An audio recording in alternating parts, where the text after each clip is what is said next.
Hello, welcome to my video again. Today is September the 5th, 2012. I'm going to think out loud during this vlog. I've been thinking about how most of us make money, about how we work, and the goal of our work is to make money.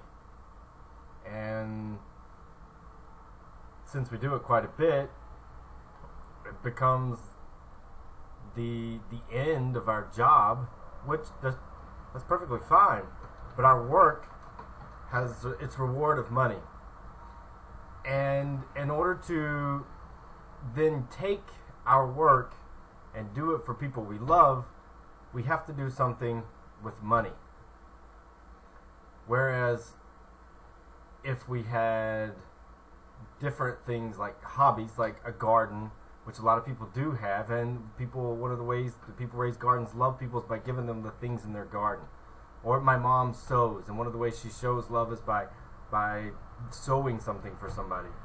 But most of us don't have those types of hobbies anymore. Most of us work and then relax. And so the only thing we really have to show love with is money. But this is a very shallow form of love, of simply giving somebody something. You can give somebody something all day. As a matter of fact, when you hear from wealthier families where they talk about like how their dad would give them lots of things, but it didn't mean that much because he was never there. Because a presence, not P-R-E-S-E-N-T-S, but P-R-E-S-E-N-C-E, is so important.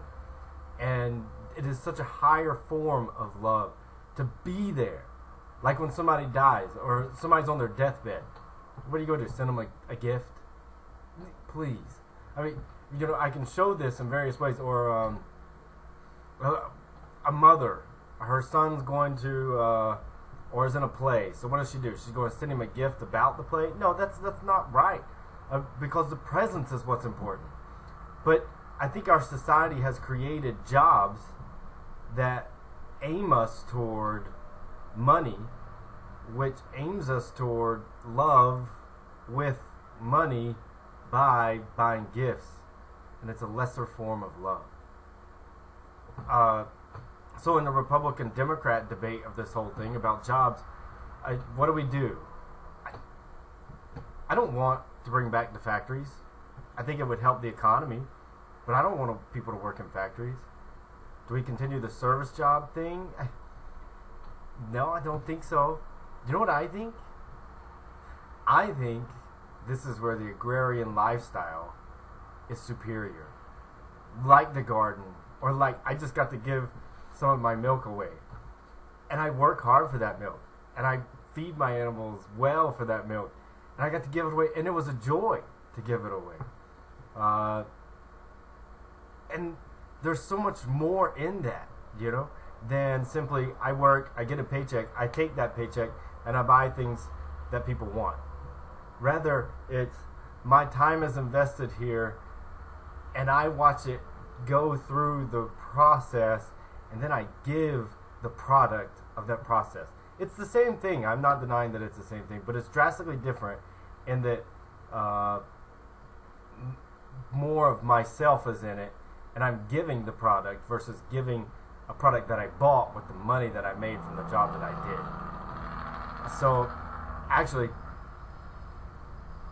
nobody's really arguing for the agrarian style of life in the political debates.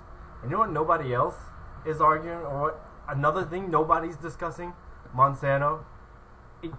Why is nobody talking about how the food system is crap? You know why? I know why. Because Monsanto has financial backing of both parties. So okay, maybe not the biggest. One of the biggest issues going on today is the food system. But we don't have a political party willing to take it on because there's too much money that they get from these companies. Because those companies make so much money because they own the food system. So if the political parties and candidates could grow some guts and decide to take on that and return to a more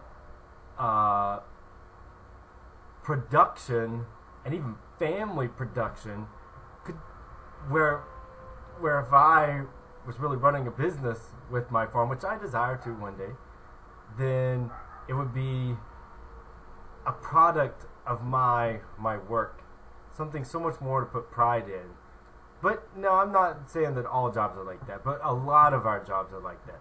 Like my uncle's a contractor, and I think a lot of pride goes into being a contractor. A lot of this is my work, you know. But maybe this is a little bit of a rant, but it's something I've been thinking on. So I guess the main point is when we become money-making machines, then we have to love with the money that our money-making machine made. And it's a more shallow form of love. So maybe this is a conclusion too. Try to love somebody that you love via a different means than simply buying them something. You know? Maybe your gift should be your presence spelled the other way, sitting beside of them rather than buying them something. Maybe your present, maybe your gift should be something you made and spent time on, not something you took your paycheck with and bought something with. I think it's just not just a contract. It's a difference in times too. And I understand that, and I understand that what I'm asking is to go back in time for some reason. I'm not saying everything needs to go back in time, but I'm saying that, you know, there's ways of loving that we're giving up on because the times have changed. And maybe we should go back in time to help that. I hope this helps.